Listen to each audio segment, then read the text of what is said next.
turn on the mic and okay, we're live. Mic Hello. and nice. We're There we live. go. We can see our face. Hello. Yep. All right. Awesome. Okay, everything is running smooth. Study happy about it. Okay, let's get started. Nice. There we go. All right.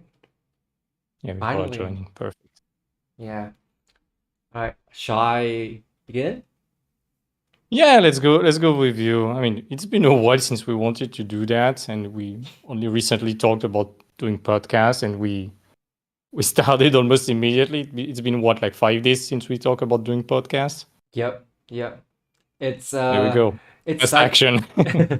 it's slightly unexpected, but I'm happy that we're doing it. I've been thinking about it as well, but let's say I don't have the courage and the time to take it fully until you mentioned it and was like, yeah, we should take on it. Why not? And so yeah, here we are. Finally. Nice.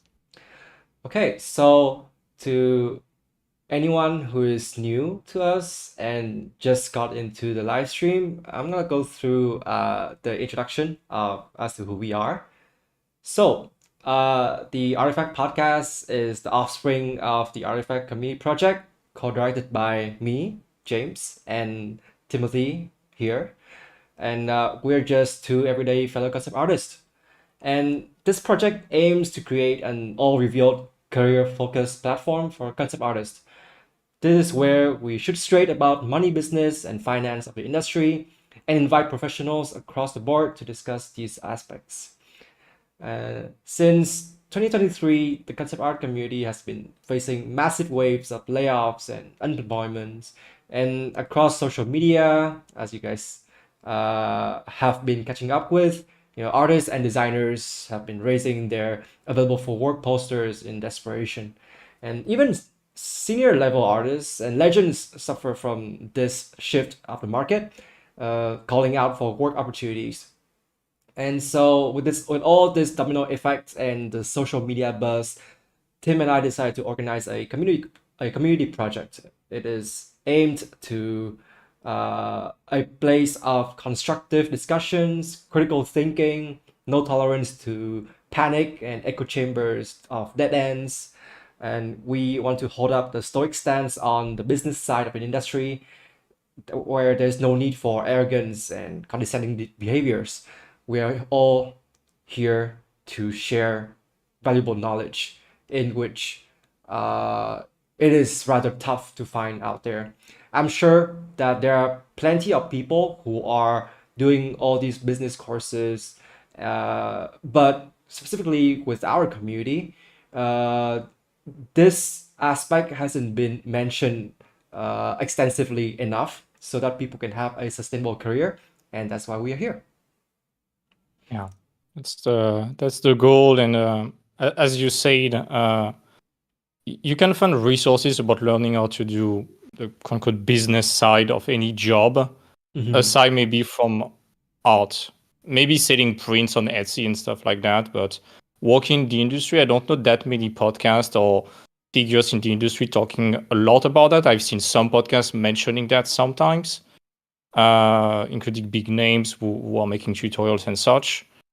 But of course, even one video of 2 hours, a podcast of 2 hours with speaker is not going to change anyone's life. We need more than that. So starting an ongoing discussion with everyone and making sure that we are solely focused on that, I think will be more efficient than any podcast in the world. So the podcast is just to spark discussion and such, and every important discussion with everyone crossing the data and such will happen in the community, I guess. Yep. And so to get our credentials straight, I want to make sure that everyone knows who we are a bit further, to make sure that we are not just talking random bullshit simply because Yeah. we are in the industry. So Mhm. maybe with you, Tim, go briefly introduce yourself and tell us about your concept art journey up to this point. Yeah, sure. So I guess it's my turn to start. And it's kind of funny because we have a very drastically different profile. I'm more dealing with the beginning side of artists, and you are more advanced because you are running your own studio. So I think we complement each other very well. So yeah, let's get started. So my name is Tim. I'm a French concept artist, as you might have guessed, with the baguette accent. I'm 29. I've been working in the industry since the end of 2016 as a concept artist. More recently, I'm still a senior concept artist, and I'm also now director. I've done many stuff. I'm also teaching and mentoring a lot now, and this is becoming more and more my focus. So yeah, I have mostly a self-taught background. Let's say I was in an art school. It didn't go very well. I will not detail it too much, but let's say the school wanted us to work their way of doing art. And back in the time, in 2014, 2015, photo bashing, 3D and such, it was still very new at the time. A lot of teachers were considering that it was cheating. And I was coming from this kind of photo bashing, photo manipulation, 3D background. And was not that much of a traditional drawing person. And I faced the wrath of the school telling me to quit, telling me there was no hope and such. And just one teacher believed in me, told me to stick to that and to focus like AAA realistic companies and process. That's what I did, and I started my career at Ubisoft, basically. Since then, I worked for a lot of other companies. I worked for Netflix, Quantic Dream, Share Creator, NetEase, some Lord of the Rings games. I've been and other clients like D&D books and such. More recently, I've been working also in Eden Games as a concept artist, and more recently as an art director. And I'm forgetting half of the other clients I've been working for, but I've done a bit of everything: illustration, concept art, environment design, leading position, even crypto gaming when it was the craze and it was paying so well. So yeah, quite a jack of all trade type of profile, especially around fantasy illustration, fantasy art, and environment. And now I'm mainly focusing on, I'm still doing production on the side as a concept artist and art director, but I'm mainly focusing on education and mentoring. I think I have found and discovered a way for me. I love it so much. And my specialty is to work with aspiring artists who are very close to junior level. They have the technique, they just don't know to put that in application to craft a good enough portfolio that gets them hired. And hopefully we save them years and years of struggle so we can get them hired in months. That's basically what I'm doing, and that's my Batman origin story. Is that enough, James? Yeah, that's more than awesome, man. And it's great to hear that there are people out here who take the individualist approach on education. Because let's say with Yeah. most schools, right, like it tends to be that that like they are very initiated, and people Yeah. take that reputation for something worthy of leaning into and trusting. But it turns out Yeah. that many of the systems out there aren't are as functional as we think they should, especially with our line of work. Yeah. And of course, there are many artists out there who have been taking on this journey of mentoring, of educating concept artists and the next concept artists to come. And but with the body of work that you've been showing over the years and with your recent efforts in the education front, I think it's super fruitful for artists who are lost, who needs like a proper structure to thrive. Yeah. It is worthy Yeah, of that's pursuit. That's 100% the goal. And also, when I built that mentorship, it was built upon a lot of my frustration and resentment towards my experience in art school, both as a student, but also when I was teaching in some of the art school. Not all of them. There are still few of them that are incredible, but let's say most of them, they are not up to they are not able to craft a generation of artists that are up to industry standard, in my opinion.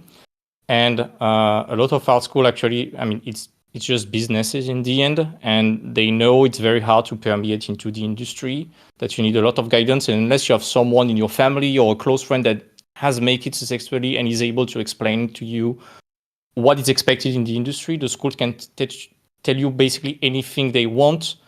because you have no other points of references, it's very hard to not believe them. Yep. And unfortunately, at least in France, for a lot of schools, they are exploiting that a lot and crafting a generation of graduates that are not ready yet for the industry. And in my opinion, I tend to highly disagree with that, because those kids, they get maybe 40K in debt, and given their level at the end of their graduation, it's not enough, and it would get them to struggle a lot to pay their student loans and such. And same when you look at a lot of quote unquote amateurish art part of the art world, like commission pages and such, you see tons and tons of great artists who would have the level to join the industry if only they knew how to craft a good enough portfolio that is relevant, and not just do fan art or commission and post that as a portfolio and hope it works, because that's not what the industry expects. So it's not about the level, it's about the understanding what the industry wants. And that's how I created that mentorship. And also, you mentioned a lot of people are doing mentorship. That's true, because there's never been as much demand for guidance from professionals and not just teachers about how it works. But most of the mentorship we have, it's about a certain kind of technique. And first of all, I didn't want to compete with those people that are way better than me on their respective technique specialty. And I just realized that nobody was talking about the business aspect of getting a job. And there's a framework behind that. I have not created it. It has been explained by other people. I'm just centralizing all the information, so you don't have to watch 100 hours of tutorials online and tinkering a few gold nuggets and hopefully apply it properly. Yeah. So this was the whole project, and this is built upon my bad experience about schools. The fact that some of them are purposefully retaining information just to extract more money from people, and I think it's unethical, and I want to do things well and build a win-win relationship with the students. They get amazing results. I get amazing results thanks to them showing the project works, so everyone wins and we can work together for as long as we want. Mm-hmm. Yeah. Well, that's it. That's awesome, man. And before I get into my introduction, I'd like to mention that there are definitely online platforms out there those are pretty much online schools that have been extremely useful for the community. Things like Learn Squared, Schoolism, CGMA, etc. And they have provided extremely great values when it comes to the technical aspect of our industry. But when it comes to business and finance, it seems like it's a bit slacking. Let's say with IMAC, I still remember one of the streams that they did. I don't recall whether it was a stream or a video, but what was happening there was that there was this conversation between I think James Peck and Dylan Cole and some other guys in big names in the industry. They sat down together and talked about the business side of things, and I was expecting it to be longer, and until up to this point, I haven't been able to find such resources being more extensive. I was having this optimistic look into it as though, oh, many people will find value in this, so iMac or some other platform will push that forward even more, but it didn't seem to be the case. So hopefully with what we do here, as we plan out to bring more professionals in the industry onto the podcast, we may be able to shed lights on the financial aspect and the money business based on their perspectives. For sure, some of them may not be professional when it comes to money, when it comes to business, but they themselves have enough experiences. They probably will have wins and losses throughout their process to share with us, which is valuable all the same. 100%. And as you say, the business side of art, you can summarize it in a few sentences. You can spend 4 hours on that if you want. You can be as extensive as you want, but in the end, you always have like a lot of individual cases, and each person needs to develop their own approach about how to join the industry based on their location, what they want to do, their style, where they are coming from, what they want to do. Some other constraint: do they have a family? Are they willing to move or work from a distance? It all comes down to individual specificities, and even if you give a cookie cutter formula, which you can summarize simply in understand what the company you are aiming at wants, do the same without doing fan art. That's pretty much or you can summarize it to, not for even concept art, but for any kind of job, to be honest, even aside from art. But what kind of company do you want to aim at? What is your starter pack? What is your specialty? What is your niche? What are your skills? What are your techniques? There's so many questions, and some people are able to do it alone, of course, but most people, they have never been taught this. And this is something we are probably going to discuss a lot, but there's a lot of idealism within the art community about certain stuff.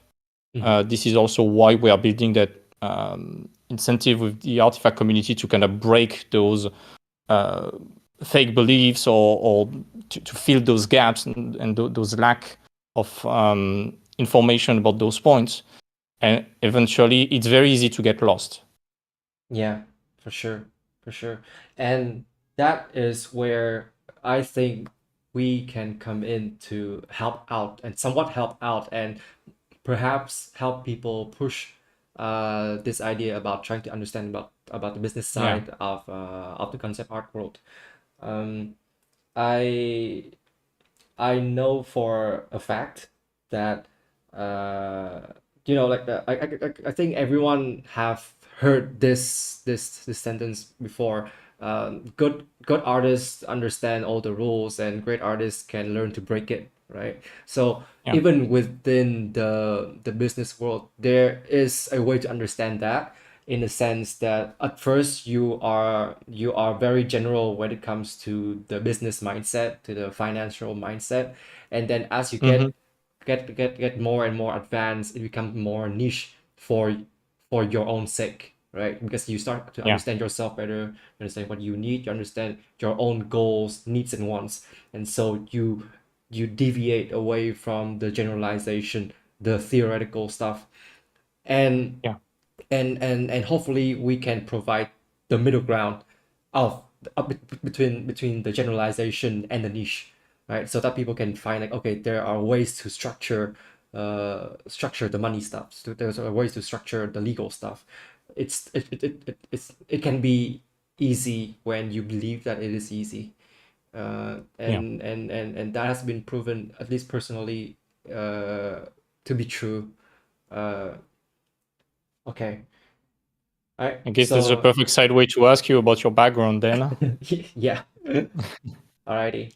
So my concept art journey started in the end of 2017. After I graduated high school, at that point in time, I was looking into this thing called digital art, and the knowledge that I have and the amount of keywords that I can take onto Google and YouTube to search for is quite limited.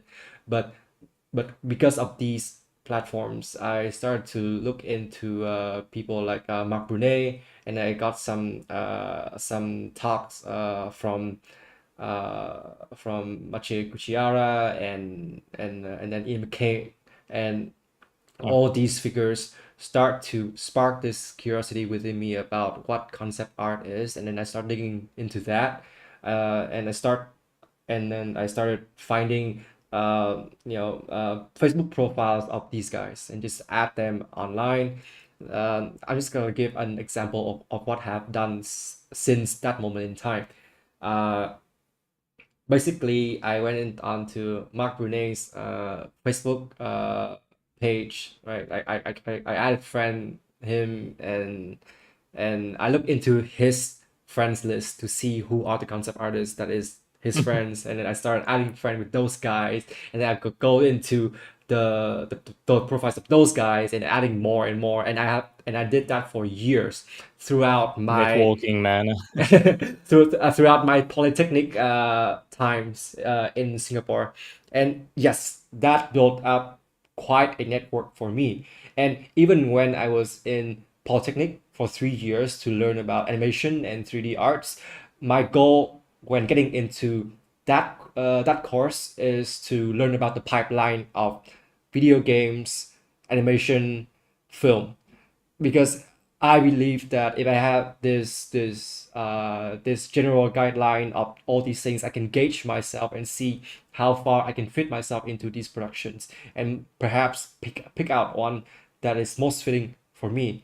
And at the end of Polytechnic, it turns out to be games. I started off my career in the game industry. If and that was not taking account into my internship. The internship that I took during Polytechnic was for an animation studio in Singapore. They work on animated kids show, and it was extremely useful in a sense that I earned enough trust from the people of the studio such that I could able to carry out like a full project with them. And I started to understand more clearly the reason why people structure studios the way they do, especially with big corporations. Because the studio that I worked on, that I worked with was a department of a much bigger media company, and after 6 months of that, I decided to go freelance after graduation. Wow. Just after 6 months. Yes, just after six That's months. a that's quite a bold move, to be honest. Huh? Yeah, because I can because after going into such a structure, I started to realize, okay, so this is how they structure a contract. This is how they put things into places. This is how they take everything into account. And I realized that, okay, there's a way to scale that down, make it more manageable, and make it an applicable knowledge for me to run my Mhm. own business. Even at that time, I was dreaming about running my own business. So I decided to take off on my own, and and I believe that there was a slight sense of arrogance in that kid too, because when you got into a system and you were thinking, I know everything, that is honestly kind of wrong on my end. But at the same time, I looked into the right things to the Yeah. extent that I can start it off my career doing freelance. And of course, throughout the process from Polytechnic to internship to going freelance, I made plenty of friends. But these friends are actually my mentors and lecturers. These are veterans. These are experienced people in a variety of industries that involve concept Mhm. art. So I made friends with them. Even the first intern gig that I got right there was actually a recommendation from a lecturer of mine, and I made friend with him, and we talk a lot about art, about movies, about what I want to do, such that he was willing to help me out. And right before getting that internship, I actually got the email of the CEO and the president and the vice president of the studio, Wow. and I just emailed them straight that, like, hey, I wanted a job with you guys. Here's my portfolio. Here's my resume. Please take me in. And I think that for sure there is goodness in a school system, in a government funded school system or privately funded school system. It's just that how you're going to take advantage of that. I think you have told me a story about one of your mentors back in school that helped you out, trying about Yeah. trying to understand how the industry is like, right? So Yeah. this story of mine was just it's just the same, right? I was trying Yeah. to make friends with them, trying to make sure that I can get ahead by being really dedicated with my work and showing that off with the right people at the right time, and with the right attitude. Yeah. It's And so important to have maybe not a mentor, but someone way better than you that oh, is for way more sure. experienced acting like this kind of old wise figure for you and guiding you to first avoid bad mistakes and also tell you exactly what to do. You can save up so much time with that, and not even just for art or either learning art or breaking in the industry, but for any aspect of life. Why would you spend time trying to figure out something on your own when you can ask someone or pay someone to save you months, if not years, just because they know the answer already? They can exactly tell you what to do. And you were speaking a bit about arrogance and such before, and I that's also a discussion we'll probably dive into a bit later today. But in my opinion, that's also one of the main quality that we need, especially in such a small and competitive field as concept art or just the entertainment industry overall, is that if you think you know everything about the industry, you are wrong. And you're going to stagnate extremely fast. And those who learn the fastest, those who go the furthest, they are the biggest critics of themselves. They never think they know everything. They are always looking for someone better than them to tell them what's the next step to do. Right, exactly. And before going further from the freelance point, I would like to point out that even so another advantage of making friends with people who are much more experienced than you are in a school environment is that you can ask them for connections from their end as well. Yeah. So Yeah. one of the other instances that I got the opportunity to take on was that the within the course they structured this trip to the US once so that the students can get into Blizzard headquarters and Walt Disney Wow. to learn the ways for a bit, and I did not go into that. The reason was simply because Really? I didn't have the money to do it, and as Yeah. well and along with that I put myself in this mindset that the important work starts here, starts with me, not with the thing, not with the trip. In any case, at the end of that trip, my friends seem to be pretty darn happy about their experience. But what happened after that was slightly unexpected. Uh, I gave my portfolio to the mentor who brought the kids to the US, and I asked him like, hey, can you give me some feedback and can you reach out to any other professionals that you know of, so that they can help look into my portfolio and whether and how I should do it better.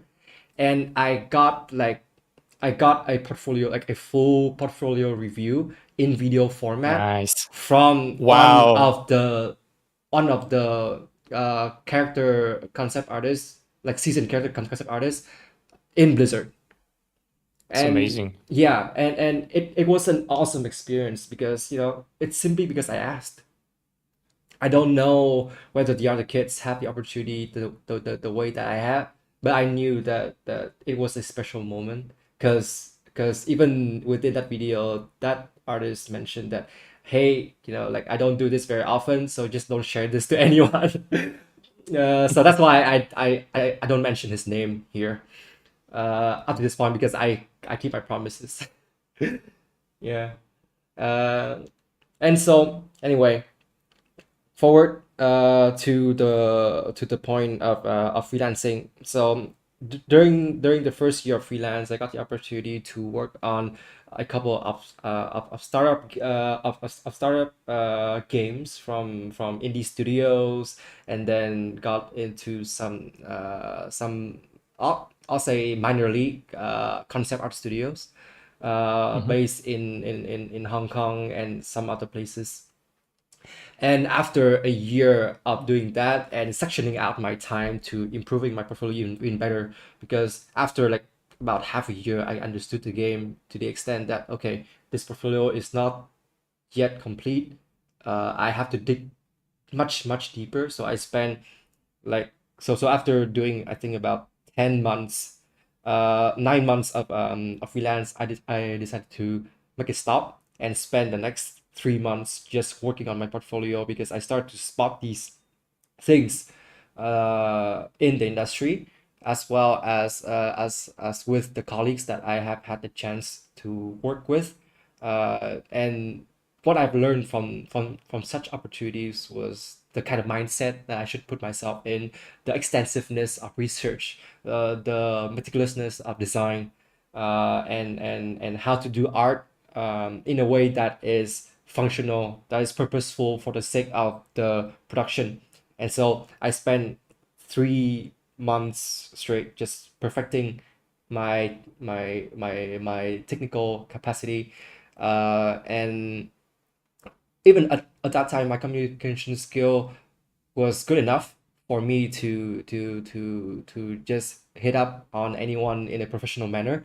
And so I did send my portfolio to OPB, and then Terraform, and then a couple more.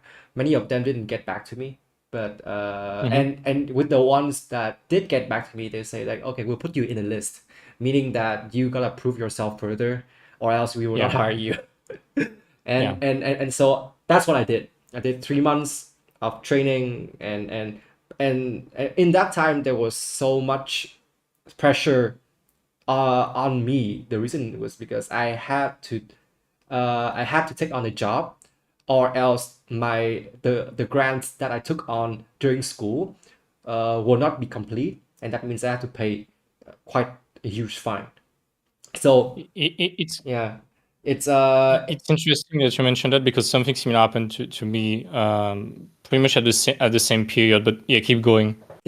yeah. Well, in any case, I got the opportunity. So after 3 months, the people from Terraform actually just messaged me straight and like, hey, do you want to Wow. join?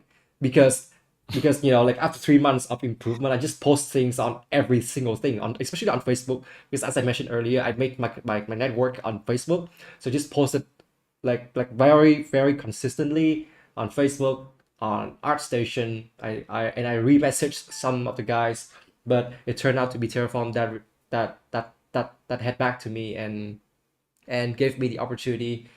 I'll say the first opportunity of a lifetime, because that was when the financial picture start to change, the business structure that I created for myself start to change, and I decided to open my studio after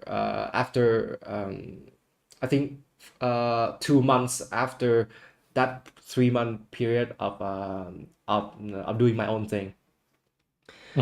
Because after joining a couple of studios, and then especially with Terraform, I learned a lot about the way things are structured, and I want to implement it with my business at the personal level first, and then Yeah. slowly raising the bar, and trying to experiment. And again, the reason why I say the financial picture start to change was because I had the money to start experimenting with the kind of business structure that I can take on. Yeah. Yeah, and so after Terraform for about more than a year, I got onto with Parallax for a bit, and and after taking on such big names in the concept art industry, especially when it comes to outsourced concept art studios, name very well known outsourced concept art studios, uh, I decided to take my time off again. And this time around is about trying to learn more about business, trying to learn more about what else I'm slacking when it comes to the technical aspect of concept art. So you see earlier, like the first 3 month period ever that I changed my life basically was all about the technicality, but the next 3 months period was used for both the technical aspect and the business aspect, because I started to grow wiser. And after all that, like, I think people can see that progress, like that period of time that I took off to do my own thing right on my portfolio. They can see like this project called the Fearless World. Mhm. And that was when I started to prove myself even further that I can definitely design for much bigger projects. And then with all the business stuff, the result of that was an outreach from a studio named Worlds Untold, led by Mark Walters. You guys may know Mhm. Mark Walters as the director of the Mass Effect franchise. He now is on his own endeavors, and he wanted to do his own AAA IP, and I joined them on their journey, I believe more than 6 months ago. And it's been a great journey overall. And after a bit of struggling and of trial and errors, I can finally say that I know enough things in the industry to share with people, especially on the business aspect, on the financial aspect. And I know that it's worthy of sharing, because with that kind of mindset, people can up their game really, really, really well. The reason is because Yeah. everyone is taking care of the technical stuff, which is the 50% of the whole of the whole art business, while the business Yeah. stuff is the other 50%, the financial stuff. It's being left out, and that's why I want to share Yeah. what I know about that side of the art business to people. Yeah. And that's how we realized we were complementing each other extremely well, I guess. Yep, Approaching the same problem from two different angles and two different levels, I guess. for Yeah, sure. it's super important what you said about technique being only the 50%, in my opinion. I think it's becoming less and less, to be honest. I remember the Concept Art is Dead conference by Shadi back in 2018 with the biggest and more insightful foresight about the industry, in my opinion, because every prediction that he said back almost 6 years ago is becoming true. And yeah, I feel like a grandpa saying that, but back in my days in 2015, 2016, 3D and photo bashing, it was super hard to do. There was no photo bash website, there was no ArtStation marketplace, there was no Quixel Megascan and such. There was no real-time rendering in Eevee or Unreal. I remember my art test for Ubisoft, I was rendering in 3ds Max Mental Ray. And for a garbage picture, it took me 4 hours and a half per picture, and I had 2 pictures to render. So out of my 4-day art test, I took 8 hours to just render stuff. And that's the only time I slept during the 4 days. And the render was garbage. It was horrible, but it was the best we could do. So at the time, it was extremely hard to do, and it was extremely valuable. And it was possible, and it was the case for me, to compensate a lack of design and a lack of drawing with just that technicality and that ability to render extremely well. Now it's so easy. You can press a button in Unreal or in Blender, you just import stuff, you kit batch them, you have almost nothing to do, and you have photorealistic render out of the box. Not even talking about AI, but that's a different subject. But just to say that accessing photorealistic and extremely polished render, it's extremely easy today. So by the law of offer and demand, it makes it way less valuable than before. And by comparison, it makes design skill and drawing skill way more valuable today, because in the end, once technique is accessible, all that matters is your idea, your ability to tell a story and to design something compelling and interesting. Yeah, yeah. So that's also why that focus on technique, it's good, but it's just a mean to an end. It's just meant to make the design process easier and more effective, not just for the sake of making fancy picture, because fancy picture, it's not enough, in my opinion, in the industry today. It's so easy to do. Yeah, and I like to especially press on the matter of taking advantage of new technology and using it as the substitute for your lack of fundamentals. that's Yeah. been extremely popular these days, especially Yeah. with the idea about kit bashing, right? If we can just take a kit Yeah. bash, some kit bash stuff, put it together. Sometimes they don't Yeah. even like their own scene. Like they would just they just like take like some random light packs and they just put the light in according to that pack or according Yeah. to that add-on, which is Yeah. extremely bizarre. I mean, for pros, they know what they do. They know what they're doing. So the art direction is much better. There's a thought process to it. They break down the kit bash and rebuild it up to create original designs, which are totally Yeah. acceptable, right? But for the majority of the students and the juniors out there, they think that there's a shortcut to all this, and they decide to get lazy. And that's Yeah. And that's and that's not fruitful, not productive at all. Yeah, that's something I say to my students all the time because I got some students who are having to 3D and conquer skipping the fundamentals and just telling them, hey, being a concept artist is not doing crappy 3D. Your job is not to make crappy rendering, otherwise you're just a bad 3D artist. If you want to use 3D, fine, but it needs to be a means to something greater than just a picture with kit bash asset that everyone knows. At the point when in your picture we can recognize the asset you picked, there's a problem already. Even if you pick stuff from Megascan or Kitbash 3D or whatever asset pack you want, you need to repurpose it. You still need to regain control over it to not become a slave of that tool. Yep, exactly. And that's why also in a lot of portfolios, especially junior portfolios, I see a resurgence of traditional or good traditional drawing skill in those who get hired. Because you cannot lie with traditional drawing. And even if one day Megascan disappears, which is unlikely, but let's just imagine for 2 seconds, you can draw on a napkin. You don't need anything, and you can still design. And you cannot lie about your abilities when you're drawing. Actually, so a lot of students are like, "I need to learn photo machine." No, you know how to draw extremely well, better than 99% of people focus on that, because all that matters is the design. And even in your portfolio, if you have just one polished piece, that's enough. They know you can render if you render one piece good. All the rest, the 15 pages of your portfolio, just do drawing. And you can make your portfolio in 2 weeks and prove everything you have to prove to a company that you are hireable. If you just consider that portfolio as, I need to tick all the requirements of the company in as little pieces as possible. And where the money is design. It's not fancy pictures. They can outsource fancy picture to cheap outsourcing studios in Asia or something like that. It's not where the big value is, at least in a production framework. If it's for a book, it's different, of course. But if it's for a video game or a movie production, design is what matters. Yep, definitely.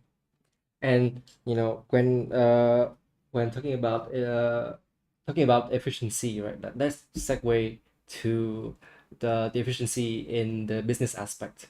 Since we did mention about business, let's talk about the business decisions that we consider wise and have progressed with our careers overall. Maybe let's start with you.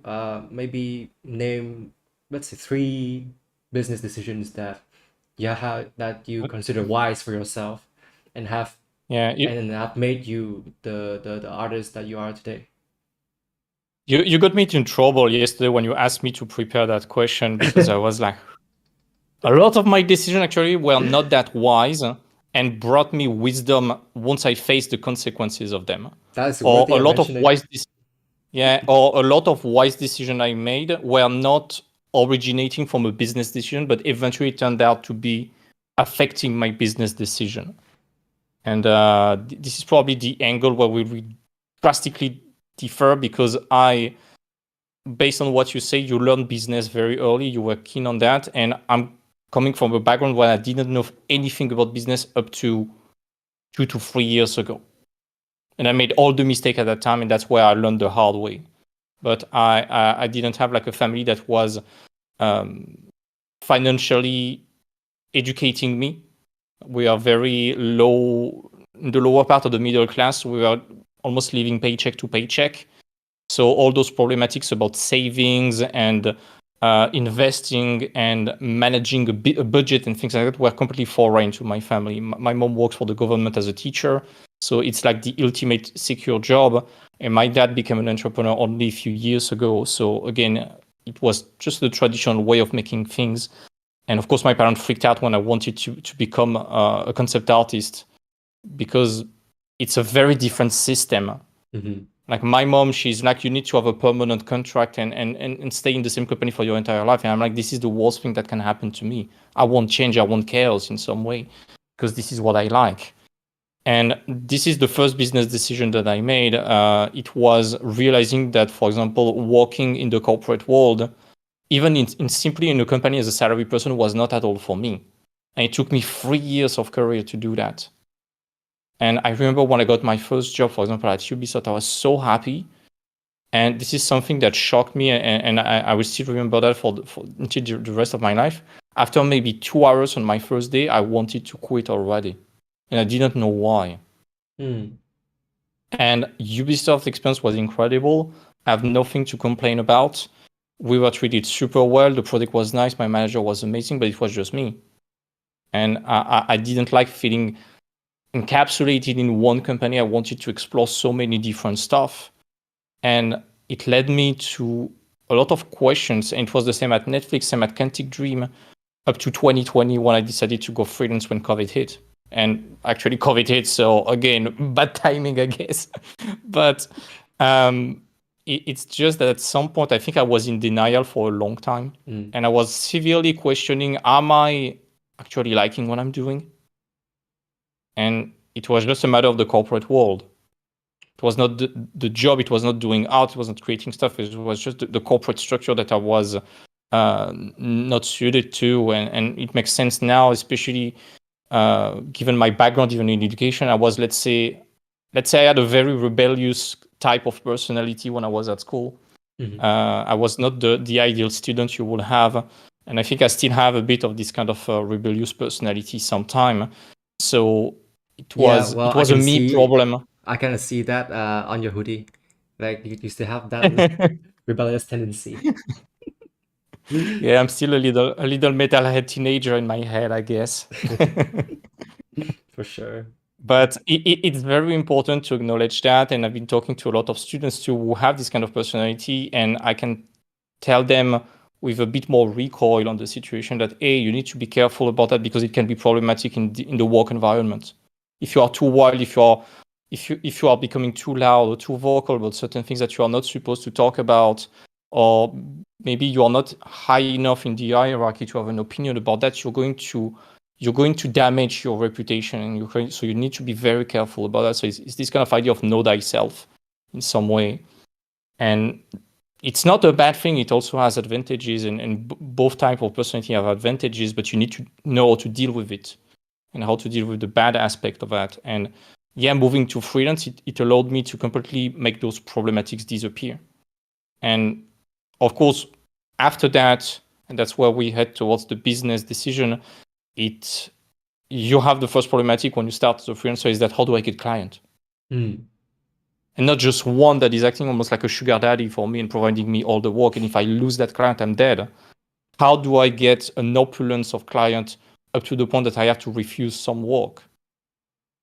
Because that was my goal when I started freelance. I started back in 2020, and I started with a lot of crappy commission. I was taking every D&D commission I could, and it was very lucrative at the time because it was some kind of golden age for commission, I would say. Mm-hmm. Not professional work, just random people wanting D&D maps and such. And it was COVID, they were locked down at home, they had a lot of money to spare on this kind of stuff, and D&D was booming at the time, so it was extremely lucrative at the time. And I had a blast. But I knew it would only last for as long as the lockdown would happen. And then it was about getting professional clients. And I was getting a few, but I didn't know how to source them regularly. And it goes back to what you say, like sharing your work all the time, connecting with the right people, and showing that you exist constantly and that you are doing fresh and prospective work all the time. Not just supplicating them, hey, please hire me, just getting in touch with them in a genuine way and showing constantly that you are productive, actually. And it really taught me that idea of always be sourcing for new clients, even when you are full, even when your schedule is full 6 months in advance, always be sourcing. Worst case scenario, you have a big roster of clients and you can pick the best ones that you like to work the most, or that are the most lucrative, or whatever are your criterias. But at least you have options.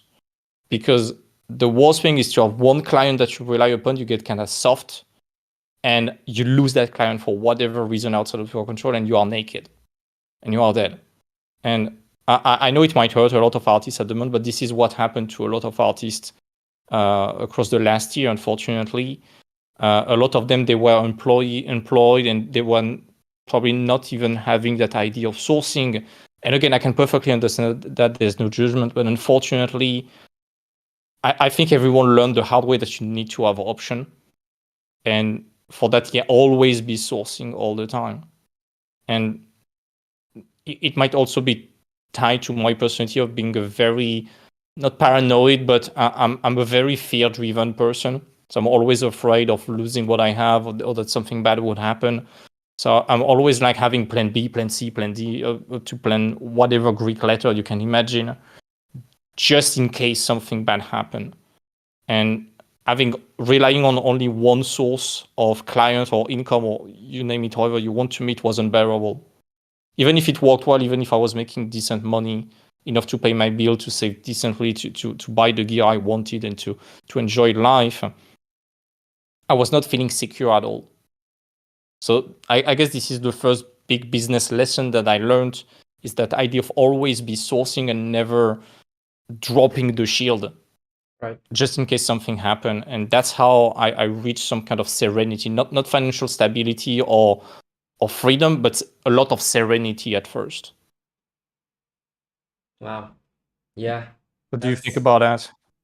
Yeah, I think the idea of actively sourcing shouldn't be something straining, but rather a habit. Oh. You know, like if you can Yeah, turn it's it a into habit. habit, if you can make it habitual in the sense that, you know, it's like professionally habitual, then it's gonna benefit you long term for sure.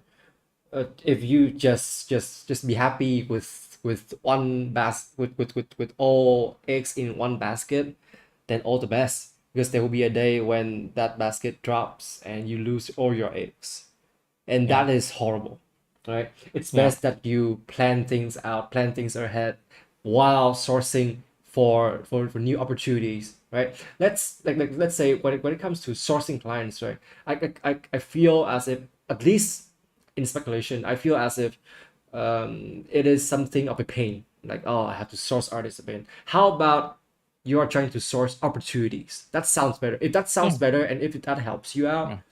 sure, go with that, right? Oh, I'm sourcing opportunity. I'm excited to work with more people, with more professionals, with bigger projects, right? How about that? And that sounds much more Yeah. optimistic.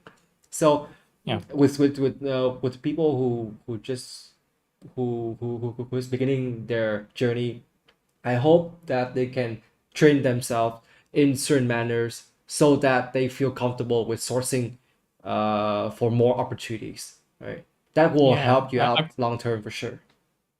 Totally. I personally see that like a video game, to be honest. And I know that rejection sucks at the beginning. That's why I'm never taking it very personally. And honestly, I'm sourcing to companies that I don't even care about, to be honest. But Right. just for the sake of doing that, and how can I say? The way I'm telling myself, and I'm doing the same with sourcing students for my mentorship now, and I'm doing that pretty much every day, as best as I can, is that every time I'm posting something or I'm working towards sourcing new opportunities, I'm scratching a ticket that makes my life better. There's no way I can make it worse. So I have Right. nothing to lose by doing that. Worst case scenario, a company or clients reject me. They will completely forgive about me in less than a month, and I can reapply in a month, or in 2 or 3, or next year. I don't care. Worst case scenario, they don't remember about me. Best case scenario, they remember about me. They see there is improvement. It's a massive plus for me. And I'm just always like this kind of idea of scratching a ticket every day. And most of the time it doesn't work, but that's also the game. But eventually, sometimes it works. And again, it's just a matter of volume. Like volume negates luck. This is Alex or Moses saying that. This is not me. But I like that idea that if you 10x your application, you 10x your opportunities of getting hired, you 10x your rejection, you 10x your opportunities to get a yes. And we are not people trying to drop ship some random $2 crap to millions of people to make a living. We just need one yes. It can change our life, or it can at least give us opportunities for the next 6 months to a year, if not more sometimes. So the risk to reward ratio is extremely favorable in my opinion. And taking it personally, in my opinion, this is the worst kind of thing that can happen. And this is also something that I say to the student I have, especially when you are at the beginning, when you need a job because it's an obsession in your mind. You take everything so personally, and it's just a game. And the truth is, you will get rejected hundreds of times. That's fine. That's perfectly fine, because if you do everything properly, you are still ahead of 99%. It's just not a matter of if you will get hired, but when. Exactly. And it's so important to get into that mindset and to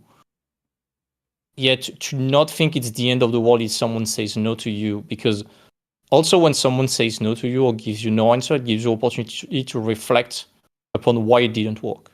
Maybe my work was not targeted enough towards them. Maybe they was just not with a position open for me. In that case, I need to do my research better.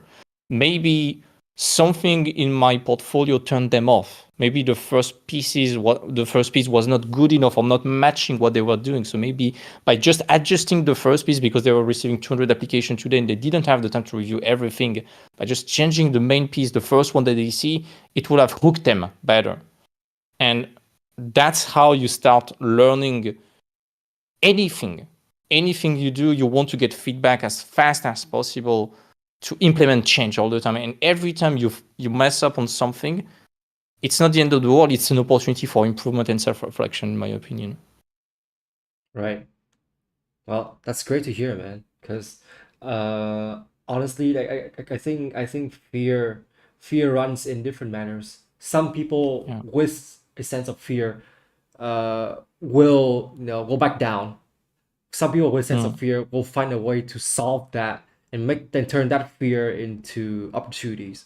And it's all, and obviously everyone will want a better outcome for themselves, right? So you better pick things that are that are good for you. Sometimes people know better, but they don't act better for themselves.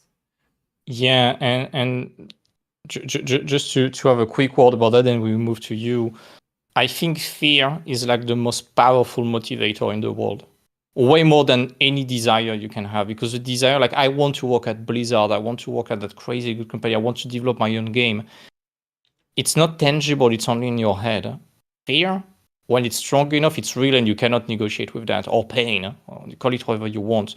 But when you have that fear of, I have to find a job within 2 months, otherwise I will have to leave my house because I don't have any money to pay that. That's when a lot of people get the fire up their ass and they start to take massive action. And even though it can be very straining and you can burn yourself heavily, if you know how to channel your fear towards something productive and not getting paralyzed, it's such a strong fuel. And that's also another lesson that I've learned, especially since, let's say, 2021, since the end of COVID, when I decided to potentially move to another country. I need to save a lot of money. And the only motivation that drives me to do that is fear, for various reasons that there's no point talking about. But by channeling that, I could have just get stuck watching Twitter all day long and thinking the world was collapsing and falling apart. Or else just use that as a motivation. Okay, every day my job is to try to make a bit of money, to develop a better stream of income in case something terrible happens. Because there is like an apocalypse every 6 months in the world at the moment since 2020. And fortunately, I've not been affected too much by it. But I want to put myself in a situation where I'm safe, regardless of anything that happened. And it goes with that idea of making more money, sourcing more, having other opportunities of business, still in the art world, but not maybe just producing content, but also teaching, giving education, having maybe some affiliate stuff on the side and developing some side business. And yeah, it's all about fear in some way. Yeah. The desire, I'm a very frugal person. I don't care about having a Rolex or a Lambo. As long as I have a cat, a nice comfy desk and a comfy chair, and I can chill with my friends, I'm perfectly fine with that. But what I care about and the way I tie money is not to flex or to buy a fancy suit and a Lamborghini in Dubai. It's to buy security for me, my family, and my future family, I think. Yeah, It's just that goal. Mm-hmm. That's very warm-hearted to hear. And I think coming back to the business decision of always sourcing, right? And I think for beginners, they may take as, okay, always find clients. And that is true. No, But at the same time, there's more to not that, just right? that. Yeah. Yeah. And earlier when I rephrase it to always source opportunities, opportunities goes beyond the realm of concept art. With the skill set that we take on, we can do more than that, right? Like, I can take a personal example of me at this point in time, because I am known amongst the community as someone who is very well versed when it comes to architecture, to interior design, to urban design, to urban planning, and of course the theory that I take on may not be applicable the way a real architect use it, but what I can do with that is immense. I can do concept art, sure. I can perhaps I can take on some more skills and learn about interior design, learning more about material design, learning how to manage a team of artists that can help build a world, right? All these skill sets can compound and turn into something new, turn into new opportunities. And it's all about whether I want to take on such opportunities or not. Some opportunities are definitely going to be challenges. The majority of them are. But if it's worthy to try, if you have the opportunity to try, if you can tell yourself that you should try that, try go for it, right? The least that you can take out of that is that you know that it's not fitting for you. Perhaps you should figure some other route, and that's okay. That's perfectly okay. Yeah. Yeah. Because a lot of people, they don't even know what they want to do. Just start with what you don't want to do. It eliminates already 90% of what you don't want to do. It's already way more precise, I guess. And if you try something and it's not for you, you know it's not for you, so you're moving ahead. That's fine. It's not lost. Yeah. So yeah. Your turn now in terms of business decision. Okay. I've been thinking about this for a bit as That's a well tough question, man. since the last time that we talked. Um, because like I was thinking about whether I should pick a failure or not, but let's pick a wise one. One of the best business decisions that I have made for myself is to learn to deal with clients when it comes to rates. You know, in the world that we live in, there are several ways to sell certain things, and dealing rates is just the same thing. In many manners, you can get paid by hour by hour. You can get paid by day. You can get paid by package. You can get paid by product. You can in order to deal an appealing or an optimal rate, you can deal not with just with one number. Perhaps you can deal in range. Perhaps you can negotiate further if the people that deal the rates with you are a bit stingy. That's okay. You know, I have to in my experience, I have to push myself forward in many occasions to just think through the process of dealing. Because at the beginning of my career, pretty much like everyone, I'll deal it right on the first interview. And that's one of the biggest mistakes that anyone can take on. Because later down the line, if you hear them say yes really fast, you know that you can definitely deal higher. It tends to be the case. And so after such experiences, uh, I decided to deal first off not based on hour rate, but based on day rate. And so with day rate, whether you work for 5 hours or 8 hours, as long as you can make the deadline, you provide great services, it's good, right? Yeah. Another way to deal is to perhaps instead of giving just one number and expect them to go a slightly lower and nail that, how about giving a range, right? Let's say if you deal with certain clients, they said you and they want to ask the rate very early on, then you can tell them, okay, so my range is let's say from 600 to 800, depending on the amount of time that we have, depending on the scope, depending on the subject matter, depending on how complex it is. There are so many factors that I have to take into account. So how about we talk about the project further? Then maybe I can provide an optimal rate for you. And if that range is not working for you, then sorry, I cannot do it. Then so there are strategies like that to ensure that you get what you want, and perhaps you get what you need, right? And So so it seems that a lot of people are afraid to ask for high prices and be willing to negotiate. And having that range, it forces the client to negotiate. And you can expect that the client will always want something in the middle. The minimum, let's say the 600, you say it's the absolute minimum that you want. 800, it's like optimally. Generally, if the client is honest, you will settle for something in the middle, like 700. And they feel like they have a deal and you have a deal too. Yep, exactly. And it's not trivial to and to anyone who hasn't think about who haven't thought about the process of dealing rates meticulously, then I'll say that it's not a trivial thing. You just simply go to Google, search how to deal rates. You go to YouTube and search how to deal rates, and you may see so much information all around because there's so many people with various different experiences and expertise. But personally, I'd rather listen to these guys who know better than listen to myself, who is a bit coward when it comes to serving myself the right rate. And so don't be afraid to reach out to people, even just to ask how to deal rates.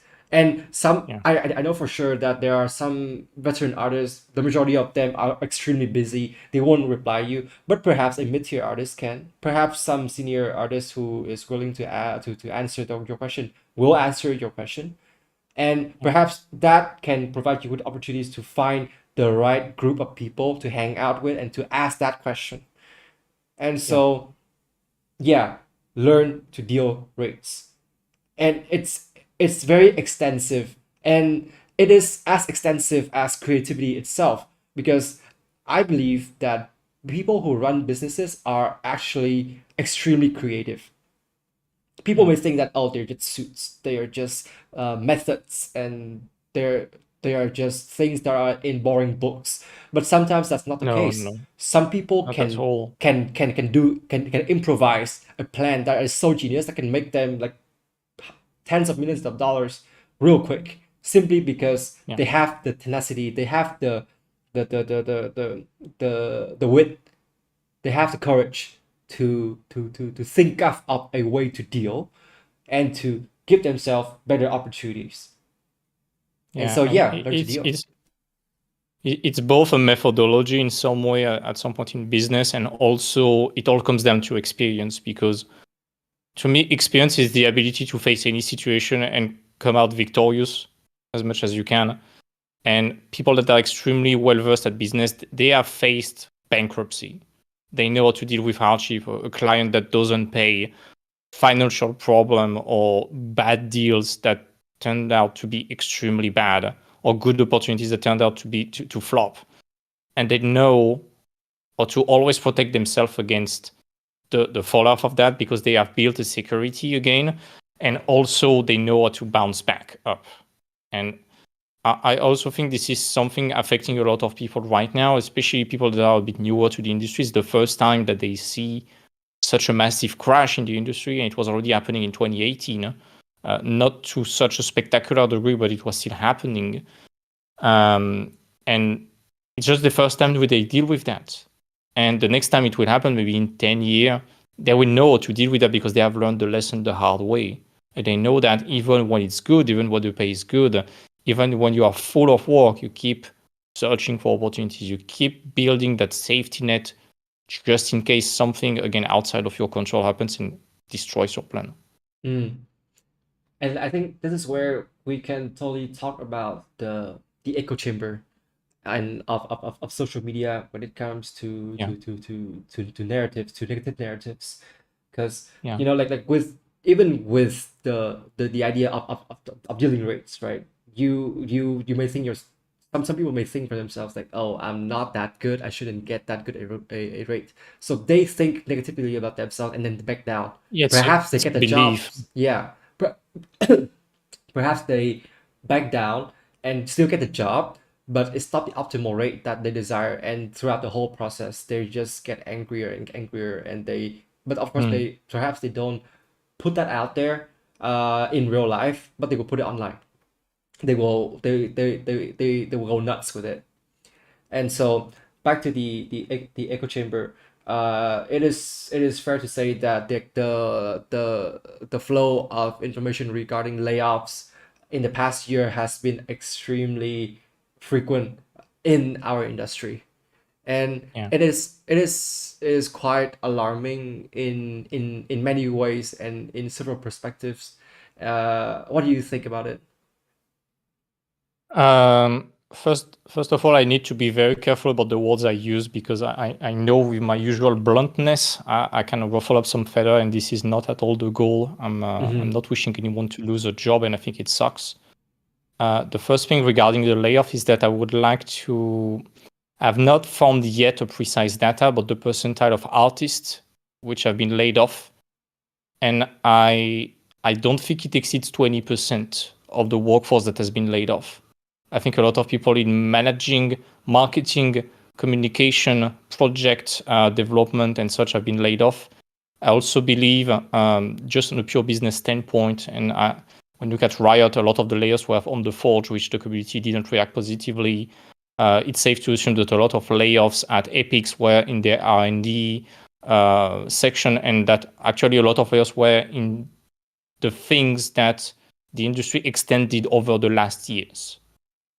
And it's backed by the stock market. It went very healthy until 2021. So naturally, when you are healthy financially, you expand. And Riot Games, they were the first one to say that they almost double up in size in less than 2 years.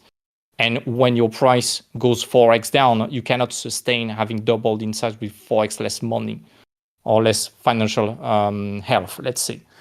So I assume that a lot of the layoffs, it happened towards a lot of R&D and experimental stuff that proved to be not profitable in the short term, at least for investors, which is not profitable at all for investors.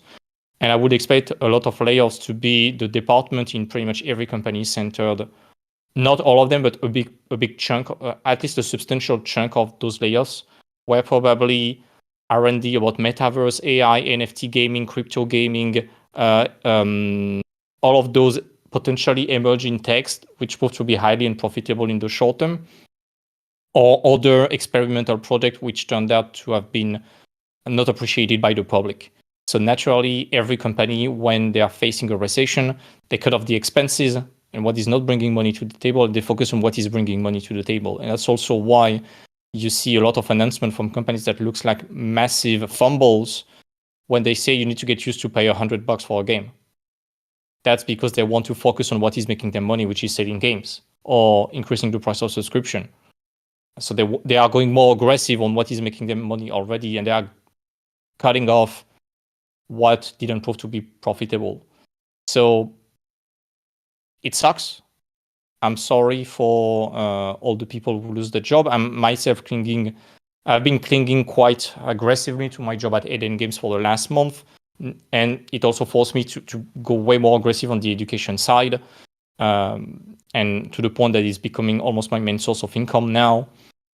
I don't want to drop working in the industry to become irrelevant, but it's just that it forced me to build again a financial security another way that was in my control. And there are several things about that echo chamber. The first thing regarding the negativity, it's unavoidable. Unfortunately, people are sad losing their job and they freak out. But the first thing is that we need to remember, I think, as artists, we hang out with a lot of other artists, of course. Most of our social medias, as you said, for you, it's built with artists. So if everyone is talking the same, we need to remember that we are a niche within an industry. So it's not the end. I need to be extremely careful with what I say right now, and I do not mean any harm to anyone. Don't get me wrong. Don't quote me on that. Don't edit the video, please. But we need to remember that we are a niche and that we are not the only workers in the industry. And I'm pretty sure that other jobs have it very hard, if not harder than us, at least on the layoff side. I'm not talking about AI, I'm talking on just the layoff side. Let's say the writers, with the writer's strike in Hollywood, I think they are in an extremely dire situation, for example. Coders, too. A lot of different fields, and pretty much it's just to say that everyone is in a sucky situation at the moment. The second thing is that as soon as we see one artist getting fired or losing their job, I don't know about you, but personally, I tend to have that bias, thinking that everyone is jobless at the moment, what it's probably certain personally, and some people are still healthy. And it tends to also make us completely overlook people who find a job at the moment or get promoted and such. And I see some of them.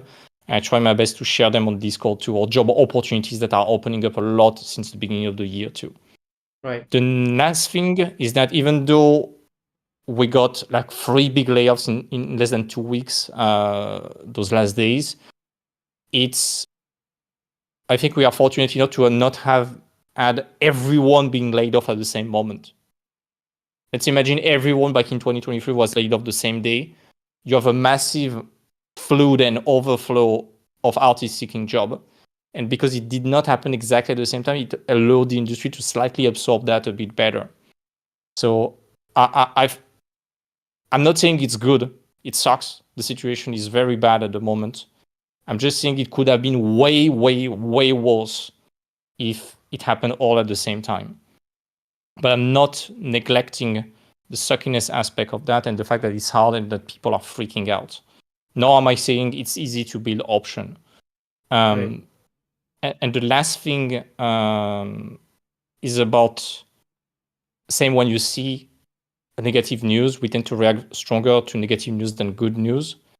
And I don't really see, on a purely practical point of view, the interest of exposing ourselves to those bad news. It's not burying our head in the sand. It's not playing the ostrich. It's not wanting to deny the reality. It's just that it's something outside of our control. Is there something we can do collectively to change that? I'm not sure. And that's something that not just artists, but people on social media in general tend to do that makes me consider that very problematic, is that we tend to approach problems on an abstract, idealistic, and very collective aspect, as if it was what can we do about it. Right. And I think it makes people feel very hopeless and unable to do anything on the individual side. And I think when there is a collective problem, we need to first look at what we can do on an individual level to protect ourselves. And again, nothing prevents you from sourcing every day. And I'm pretty sure a lot of artists are actually doing that, don't get me wrong. But to me, it looks kind of idealistic and not naive, but highly unlikely that it's going to happen to see any issue about anything, not just the industry, but about anything on an abstract and collective level, because it ends up to be thinking about a utopia. Like what would happen in an ideal world? Yeah, there would be no layoff, there would be money for everyone and such. Unfortunately, that's not the reality, and it crashes against reality. Instead, and it's not in your control because you expect other people to do exactly the same, which they won't. Mm-hmm. While if you ask yourself, what can I do myself to put myself in safety and my family hopefully in safety, you regain control of things. So even though it sounds very stoic and very cold, I'm always for that idea of not in my control, not my problem. And it doesn't mean that I'm insensitive to these issues. It just means that I need to protect my mind from all that negativity that eventually is going to parasite my mind and make me stressed. And stress is bad. It's objectively bad. It makes you unhealthy. It makes you age faster. It makes you unproductive. It destroys your sleep. It destroys everything that you have. So I want to remain functional as much as I can. So I need to protect myself against that. It's not because I lack empathy towards those people. It's just to protect myself, and I don't want to drown. Yeah. I'm sorry. I hope it doesn't sound harsh. It's not the goal at all. And I wish everyone to recover their job and find stability again as soon as possible. Yeah. Again, this one is just simply speculation and experience, but I find that people who are prepared tend to take on a colder stance when it comes to a more stoic stance when it comes to hardship. The reason is because they can see forward a few steps so that they know how to deal with things, and so they will get quiet and just do the right thing for themselves. And once things get resolved, then if they are willing to share, they will share about it. If they aren't, then they will just keep on quiet. Even in And yeah. they wish to be wrong in some way. They wish to be wrong about the future in some way. Right. Like and even in my view, I'm a person who plan out his finance quite meticulously. I try to gauge every manners the way the in as many manners that I as I can, so that I can reach a conclusion that is ideal for me to work with, no matter how hard it may be. Most of the time, I'm just gonna stay quiet with the hardship that I take on. Just gotta be patient about it. Try my best not to get into the echo chamber. Make sure that I figure things out correctly, and Mm-hmm. get on with it. Personally, when it comes to mass layoff, I've been observing the market for quite a bit, and I will often point out to three reasons why things are the way things are. Let's put the echo chamber to the side for a bit.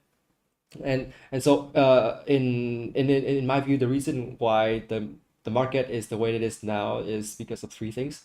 The first thing is the metaverse bubble. During the time in which the idea of the metaverse rise up, there are so many companies that follows Facebook, that follows Meta to take on this adventure of a metaverse. I mean, after all, small fish will tend to follow bigger fish, more experienced fish for Yeah. food. So they will Would you include NFTs and crypto gaming to that metaverse craze too? with MFD, it's quite niche, but yes, it is it is actually with NFT, it's like the At least prologue. NFT, Yeah. at least NFT gaming, that promise of having a connected gaming thing where you can sell your asset and Yeah, with NFT, I see it as a prologue of the metaverse yeah, bubble. I agree. And after and right and that bubble comes to its highest after COVID-19, especially around the beginning of 2021, up to the end of 2022, which comes to the second reason why the market is the way it is now, is because of the adjustments of the interest rate by the US Federal Reserve.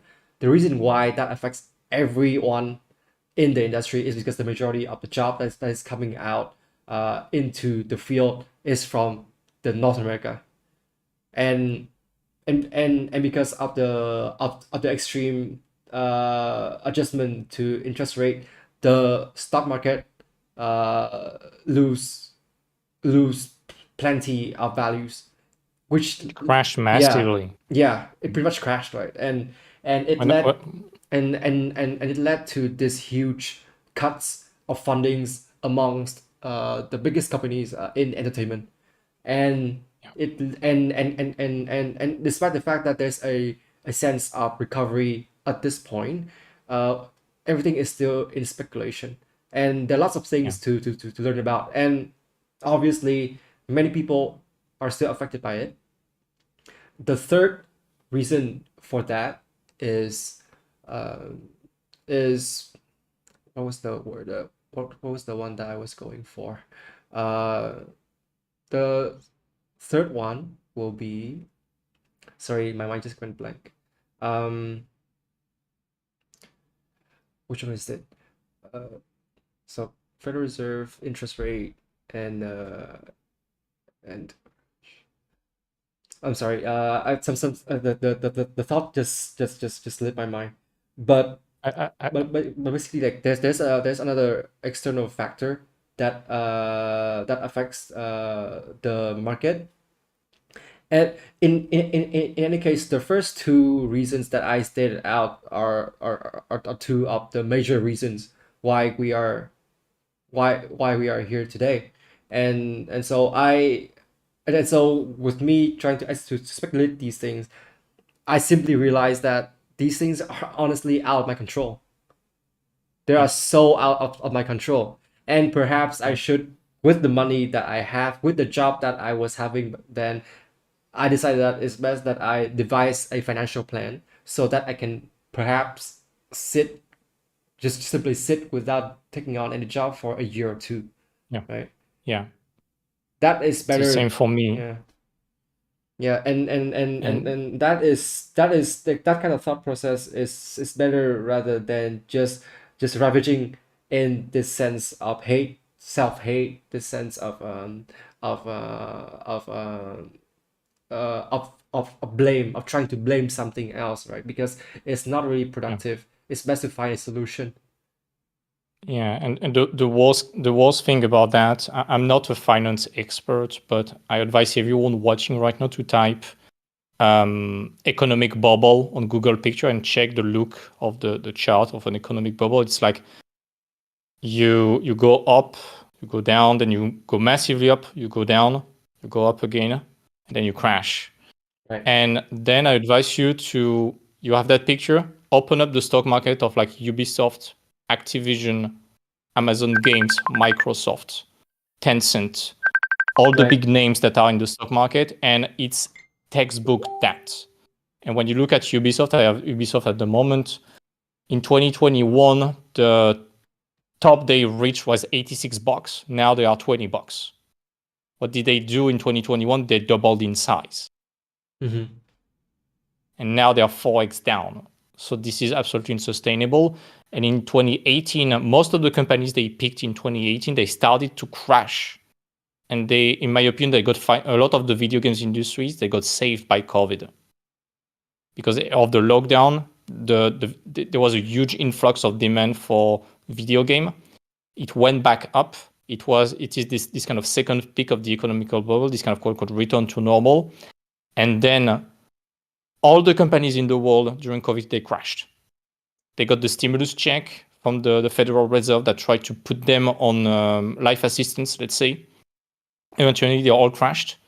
The video game industry and the entertainment industry overall crashed just a bit later because they got a bit of oxygen from COVID. That's just my speculation. And as you said, also the crypto boom that we got 2020, 2021, it was also based on that promise that anyone can make money on the internet doing nothing. I'm caricaturing because I've been working in crypto for 2 years. I was working in GameFi, not as a freelancer, but really inside a company, not as a contractor. So I'm not pretending to be an expert, but I have seen a lot of GameFi and crypto gaming projects. We are partnering with pretty much all the big ones like Illuvium, Star Atlas, and such. We saw them crash one by one, and it's always based on that promise that you can make money playing video games. And when you are like just trying to make the math, you're like, no, you can't. Just for everyone to make $20 on Fortnite per month, 70 million players at the peak for Fortnite, $10 a month. You will need to generate 7 million of income stream, of money stream per month without Epic taking a single cut on that. Where does the value come from? There's no way it's possible. There is no way it makes sense to make like just $1,000 a month playing video games. It's impossible. because there's not a big enough demand for that. Will certain whale, certain veteran player be able to do that? Yes. Will everyone be able to do that? No, because there's not enough money volume into that. And it was, again, that premise of making money on the internet playing video games and such. Sometimes people really forget that Crazy. it's just like the stock market. This whole crypto scene is pretty much a zero-sum game. People, I think in many ways people always forget about like the typicality of markets. Most of them are zero-sum game. So if you get into that and you lose money to the bigger guys who have more money and more resources to invest into these games, then you lose money, right? And also, anyone needs to realize something extremely simple yet extremely cruel, is that in order to make money on stock market, crypto, you name it, you need someone else to lose money. Right. It's as simple as that. And that's exactly what is happening on a bubble. The big spike, right there, is when everyone and their mom are trying to jumping on the hype train. And the crash, it's when the big people who accumulated when it was dormant and nobody was paying attention to that, they are just squeezing them and using those people who joined late as exit liquidity. And this is exactly what happened in both crypto, NFT, and such, but it's also what happened in the video game industry with investors. And that crash, I would not say it was possible to predict it will happen, but the chart from 2018 to 2020 were already telling us that there would be a return to normal, then another crash, if we followed that economic bubble crash. And I want to correlate that with the fact that 2018, 2017 is when live service went bananas on every game. Everyone wanted to imitate the Blizzard model or the season pass model. And that's where it started with very aggressive monetization methods like loot boxes and such. Before that, it was not existing. There was just Overwatch and a few games. And everyone started to jump on that wagon. So I will attribute, at least in the video game industry, that this crash is the game as a service crash. Right. And so along with this point, up to this moment in time, we still see news from major news headlines that, like there's still mass layoff associated with recently with Microsoft and Riot Games, right? So I now remember the third point that I was trying to make, and it's still and it's relevant throughout 2023 up to now, is that, and I hope, and I can only hope that this can feel encouraging to people out there, which is that this is a period of time in which investors are going back to the drawing board. This is the moment in time in which they are devising a new plan to take on a new venture, to take on new ventures. And so perhaps there's still chances for us if we want to take on this service industry the right way. But obviously the majority of companies that take on mass layoff are doing it without firing the key components, the key factors, the key people in their company. The reason is because such key people create great directions for the years to come, and so they are worthy of being kept. And the rest of the people, I'm not saying that they're not worthy of being kept, but rather to the investment, to the investors, is that they cannot sustain that huge model for a long period of time, and so they have to cut off certain fundings, especially when it comes to people who are there to build things up block by block, methodically. And that's why there's this firing process going on. Perhaps we shouldn't be too alarmed by that, and rather try to gauge ourselves, right? Try to see what kind of values we can provide to big companies, to big studios, what kind of value as artists we can bring to the table. Perhaps it can be new ideas. Perhaps it can be certain skill sets that barely anyone can do. I know for a fact that everyone out there has a niche. If I'm being optimistic, perhaps about 7.8 billion people out there are 7.8 niches, 7.8 billion niches, right? Each of us have something to offer. perhaps we have to figure that one out and take a stance and try our luck. Even if it's not luck, then try methods, right? Think about it methodically enough so that you can implement yourself into a system and find more opportunities. Yeah, and you know what? Even with what is happening at the moment with all the layoffs, it's I think you used that term last time. It's like a cleansing process. Yep. The industry is cleansing itself, and again, it's not us being parasite or whatever. It's just that the industry is cutting off what is unprofitable to the investors. And you know, the definition of insanity is doing the same thing over and over again and expecting different results. So they cannot sustain the same model, and whether they want it or not, they will realize that at some point. For investors, it takes a lot of time. Like even in certain movies, the same Marvel formula has been criticized for years now because nobody cares anymore. The investors, they need time to adjust because there's still so much in the pipeline, and they need to make very subtle move to not shock the public either. And it's the same with the video game industry. It takes a lot of time for a franchise, like let's speak, I don't know, like Assassin's Creed. It took a lot of time to go from Assassin's Creed 1 to Assassin's Creed Origins, for example. It took them a massive break of 2 to 3 years in order to reboot the franchise and to come up with something new. And it's the same with every game, every big project. It takes a lot of time, and it cannot go from pure white to pure black overnight. So it will take time, and it's such little increments that we might not see them already.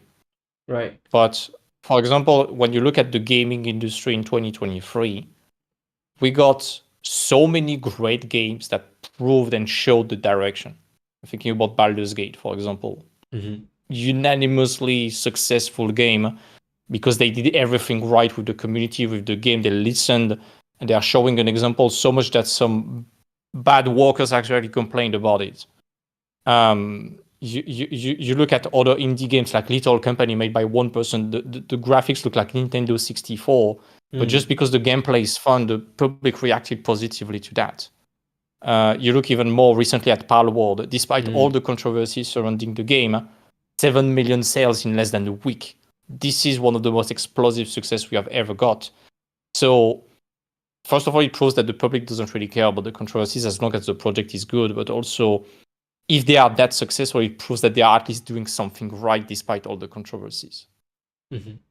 Like they are literally rebooting Pokemon because Pokemon has become a very stale franchise. Unfortunately, it's always the same formula. It's easier and easier, and the players, they want something new. Right. And right now, it's like Pokemon, but you have guns. You can shoot on an EV, and you can date Pokemons. Like, how comes you have 20 years of the Pokemon franchise, and they never made a dating simulator with that? I'm stealing that from Asmongold, but it's showing that the Pokemon franchise has become very stale and very status quo, and something is how can I say, shaking it. Right. And the public reacts extremely positively to that. So it shows that it's not the public who is tired of games. It's that they are tired of the status quo. They want something new. Baldur's Gate brought something new. Elden Ring brought something new. Doom Eternal brought something maybe not, and all those games maybe not new, but fresh and done well. Right. Same with Palworld. It's fresh. And the people, they want that, they are investing into servers and such. So it shows that it's not over for the game industry. It's just that the entire industry needs to change. Same with the movie industry. Nobody gives a crap anymore about Marvel movies because you have to watch like 20 series on Disney Plus before watching a movie, and nobody wants to do that. Aside from the big fanboys, same with the Star Wars, it went very stale. So either you reboot the franchise with something new, and you see how the population react, but for that it needs time. And maybe let's say right now the investors and the C-level executive and the game directors, they decide to do something new. We'll not see that before maybe the next 3 years.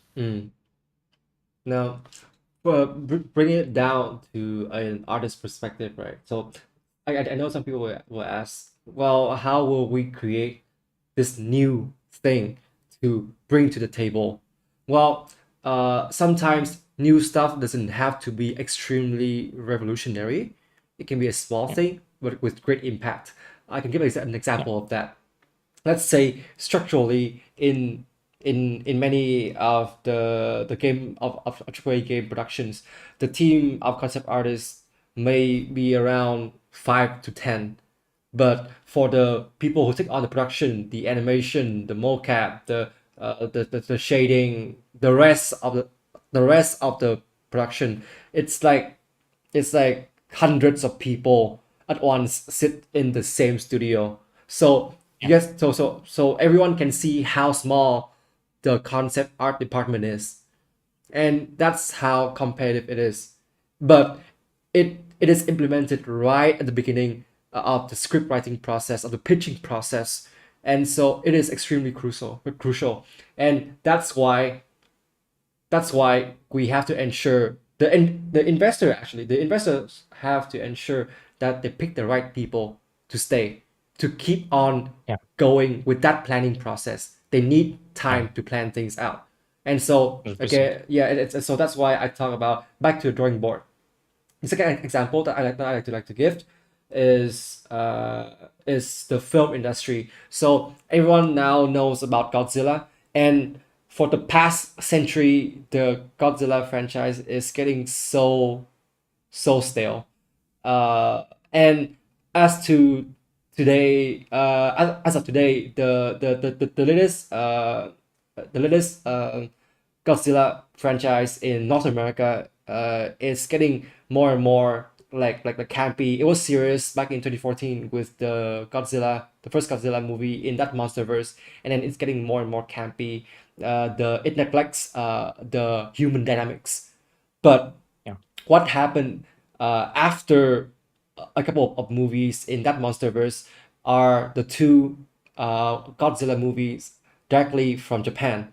So there was Shin Godzilla and Godzilla Minus One, and with Shin Godzilla they take on the human dynamics in the government. To It's like a social criticism about what is happening with the government in Japan. So there's very complex human dynamics that creates interesting characters, and alongside that, the character of Godzilla is given a very bizarre look. No one has ever seen Godzilla that disgusting. It creates a strong impact. Now with the Godzilla Minus One, what they focus on is again human dynamics, but this time with much more heart.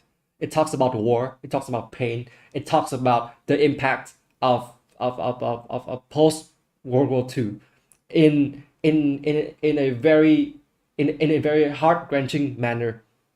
And most of the time, people think about Godzilla franchises as just about Godzilla, but this time around, the small change this is that key frame. Sorry, is that key term, human dynamics, right? And that switched the whole narrative up. It brings attention to the audience. The audience know what's good, and so these movies, despite the budget, they have 1/10 1/20 of the general budget of a monster movie in the US. The recent Godzilla Minus One only has about, I think, $15 million to make. Even the Mhm. director told the press that I didn't even know that I have $15 million. Wow. So that goes to show that the budget is very limited, but the story remains. The story speaks Yeah. louder, and it stays to become. With so many critics, they even think about Godzilla Minus One as one of the best movies of last year, which is quite bizarre. So now coming back to the artist perspective, again, think critically about what you do, what you make, and try to find the niche, try to find the true value, the long lasting value, or the great values that you can provide to companies and studios and investors. And perhaps you can get a chance bigger than anyone simply because you try to think in that manner. Yeah. And also at the risk of sounding like a cookie cutter advice, you need to not do what everyone else is doing. Like, let me just share that. What is this? What is this, James? It's ArtStation summed up in one post-it note. Yeah, it's like the main composition of 90% of ArtStation front page summed up in 2 sketches. And right. there's no way it can be sustainable if everyone does that. Right. And it's easy, but there's also more to art than that. And if everyone is doing this, what makes the difference between all the artists doing that?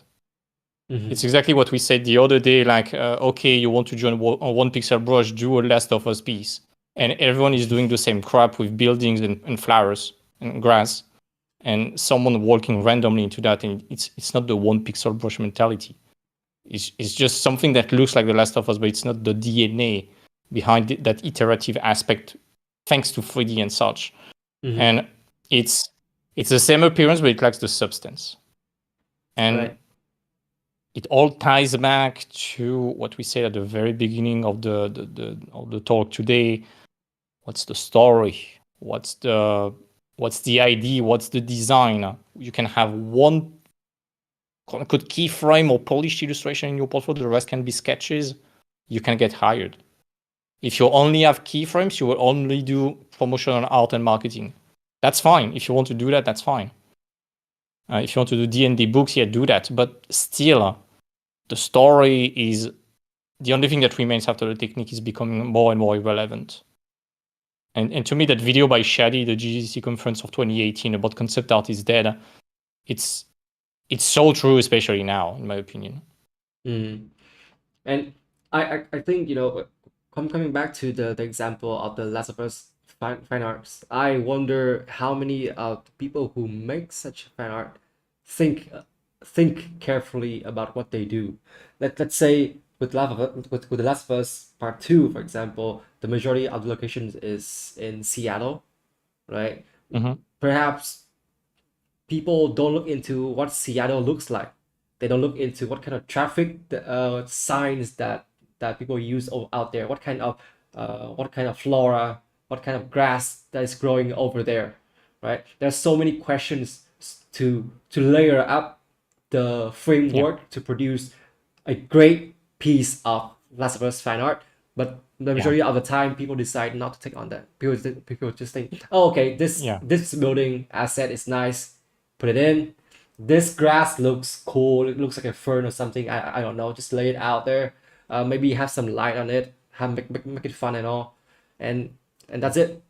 And that's wrong in many ways, because that's not how concept art works. Really, you have to think deeper about what you do. Yeah, you do that to problem solve, not to just glaze over some beautiful stuff and call it a day.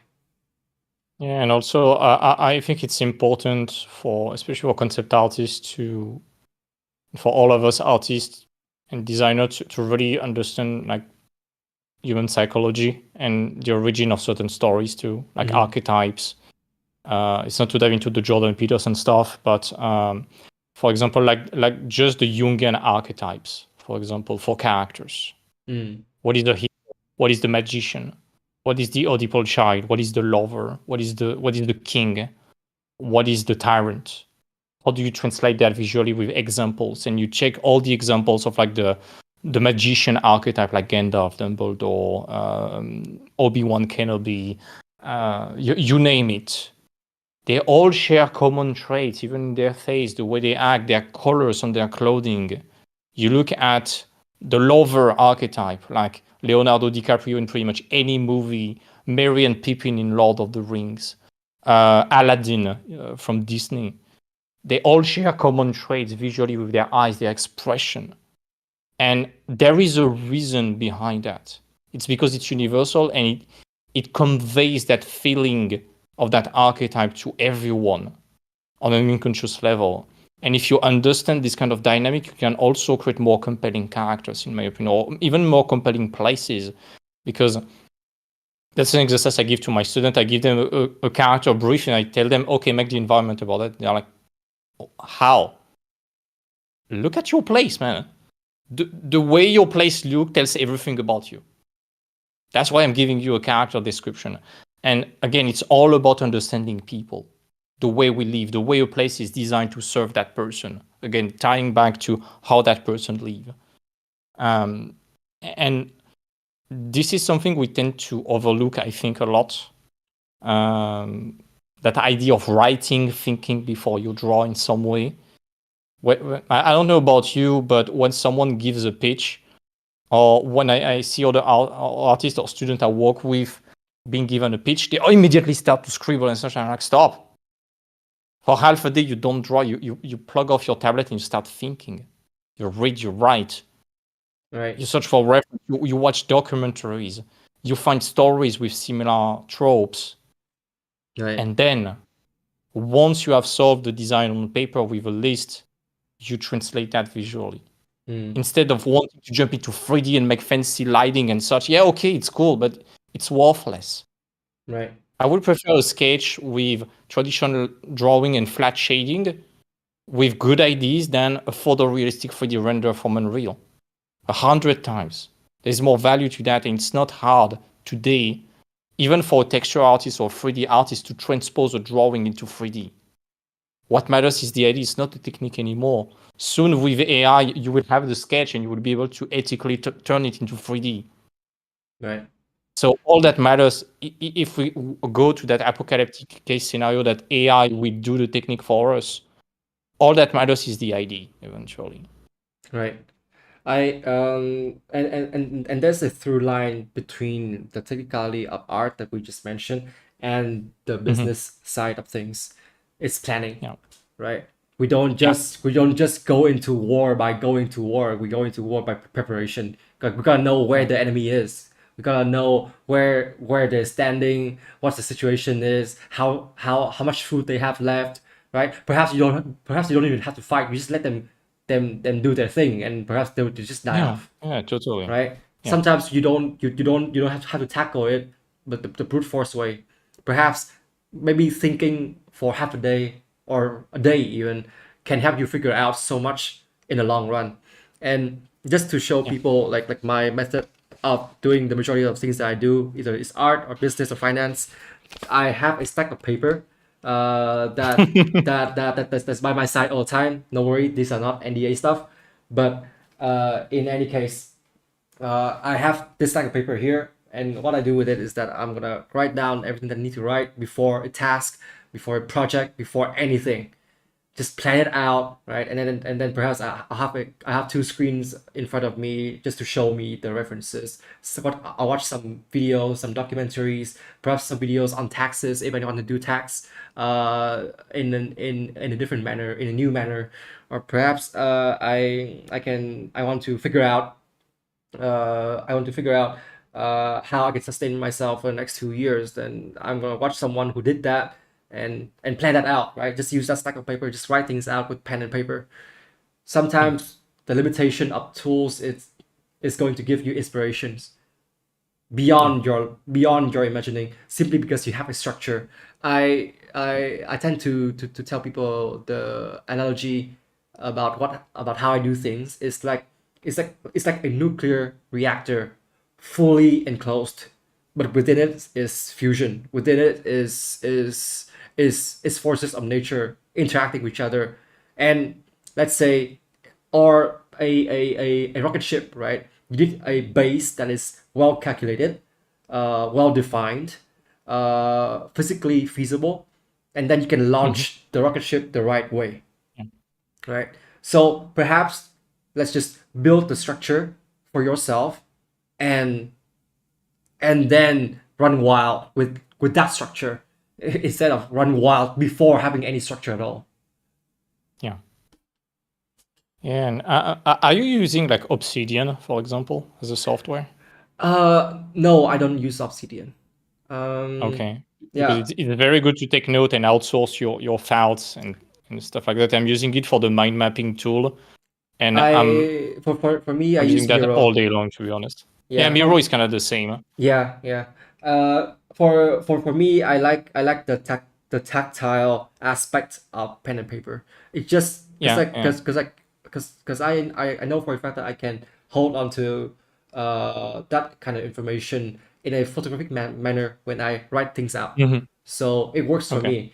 In fact, like I have like a planner by my side as well. I'll plan my Hmm. week, my month, perhaps my year, if I can in this one. Like I just buy one every year, Yeah. at the beginning of the year and just lay things out.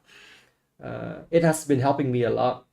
And so if there are people out there who want to find a way to structure themselves financially, business wise, or simply with the technical of the of their art, perhaps reduce your tools down to the most basic of things. Then perhaps things will get better simply because you have a structure to stand on. Yeah. Nice. All right. Well, that's a lot of bases that we have covered. Um, Yeah, and we went on so many tangents already. yeah, which still aligns with what we were trying to go into today, which Yeah. is awesome. Um, Yeah. so we have just a couple of minutes left. So let's talk just a bit of an update regarding the community and the podcast. Hmm. Currently, everything is still running through us. We discuss like once or twice every week regarding how the community is going to take off, how the podcast is going to work out, who we are going to invite to the podcast. Certainly, we will invite many of the seniors and veterans in the industry to this podcast because this is a great Hmm. platform to share ideas real quick.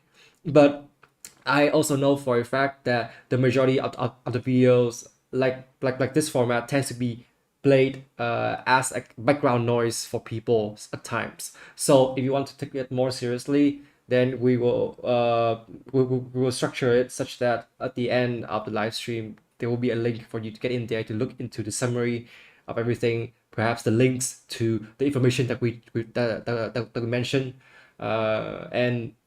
and the books that we mentioned, if there's any, and which will help you guys out a lot. Currently, since we are kind of a two-man team trying to handle the community, it would be awesome to have more have more people, have more interested people to come in and join forces to help us look into this further. We do plan on giving out resources for free as well. We have been planning a couple of pieces of information that can be extremely helpful for everyone. We did plan on a subscription before, but at this point we decided to give it out for free because it's worth it. Both him and I believe in the cause, and so within this week there will be more resource being released to the outside world. The people who have been joining our community, which is now open today, has have gotten access to such documents. So everyone else will have a take on it very soon. All right. That's all I'm gonna say. Do you have anything to add on to No, this? that's fine. I'm pretty excited to see when all the people we have accepted in the community will join, and when we start some discussions, some hangouts and such. It would be pretty interesting, I guess. Right. And just to go through this again about the community. The community is free, so feel free to apply. The only criteria, the only thing that we will take into consideration is the application form that you guys will fill out for us, because we're gonna make sure that this free community is actually very filtered in a sense that the people who are ready for it can take on it, and not just everyone. We don't want it to be so cluttered, so chaotic, such that you have streams of information that are actually not helpful at all.